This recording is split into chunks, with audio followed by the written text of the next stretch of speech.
results.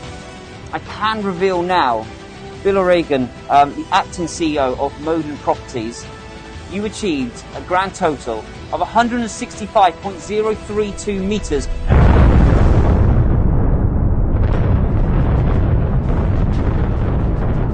Congratulations on behalf of Guinness World Records. It gives me great pleasure to announce the new Guinness World Records title holder for the tallest building demolished using explosives. Controlled demolition is 165.032 metres and was achieved by Modern Properties UAE in Abu Dhabi, UAE on the 27th of November 2020. Congratulations, you are officially amazing!